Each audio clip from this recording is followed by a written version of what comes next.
On November the 10th, the Mauritian general election was held and a new prime minister elected. In a landslide victory, Navin Ramgoolam took over from Pravind Jugnauth. The election had effectively been a referendum on the Chagos Islands deal drawn up with the UK on October the 3rd. Ramgoolam and others had been critical of the arrangement, disagreeing with the 99-year lease of the Diego Garcia base.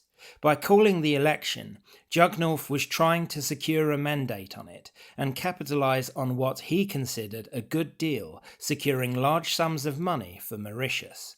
The amounts had been kept secret, but on December the 29th, the Sunday Times revealed it would include £800 million per year over the Diego Garcia lease period. Over 99 years, this would be £79.2 billion. To put this in perspective, Mauritius only has a GDP of £11.3 billion.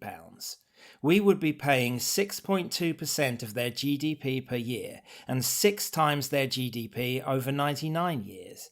It would be paid out of Ministry of Defence funds at a time when our armed forces are poorly financed as it is. On top of this sum, there would be reparations as well. Jugnauth's administration had other problems. Illegal recordings of many phone calls featuring public figures and politicians had been leaked. Some claim they were AI fakes. Fearing the impact on an election result, Jugnauth had ordered a social media ban for the election period. It seems Mauritian closeness with China has given them authoritarian ideas of their own. There was a massive backlash against this, and the government had to cancel the ban. An oil spill in 2020 had also caused problems for the Mauritian environment and economy, leading to protests. There were other factors then, but the loss of the election can still be read as a rejection of the deal. Indeed, on October the 20th, Ramgoolam said to Mauritian MPs he could not support the arrangement as it currently stood.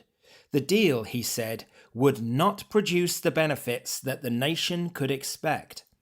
Benefits from getting a free set of islands? Do you get a gift from someone, then claim extra money so you can use that gift? His Deputy Prime Minister, Paul Berenger, said, "Not only is it about our sovereignty, there are some things you can't accept if you're a true patriot. They are trying to make us sign, and they are quibbling about a small amount." £79.2 billion is a small amount. Addressing Parliament, Berenger announced Mauritius required money to get out of the economic mess the previous government got us into, but not at any price, not under any conditions. Ramgoolam has made mysterious counter-proposals, which will likely involve a shorter lease, larger sums of money, and probably the designer shirt off Starmer's back. In a bizarre twist, on December the 20th, the Maldives put in a claim to the islands. A formal letter was sent to the British by President Mohamed Muizzu. Muizzu has said, "The ancient writings of our sultans show that the Chagos are more connected to the Maldives than to any other nation." Anyone else? Sri Lanka? Seychelles? Madagascar? France again? Clearly, the developing world has sensed a weak UK government that can be taken to the cleaners. It doesn't bode well for our other overseas territories. We don't know what terms Muizzu asked of Starmer because the letter's contents are being kept secret. The previous president had supported the Mauritian claim in 2022 amid much domestic controversy. The Maldives have had contradictory policies on the islands since the 1990s.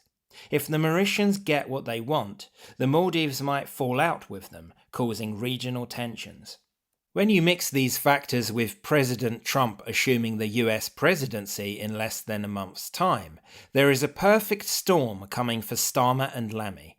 Trump will not want a shortening of the lease or any restrictions on the base's operation. On top of this, being an Anglophile and a China hawk, he apparently does not approve of Britain's weak handling of Mauritius.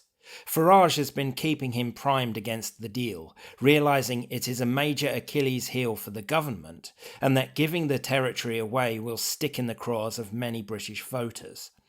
Labour and Jugnauth had likely been trying to push the deal through before Trump got into office, knowing that the Orange Deal enthusiast would intervene.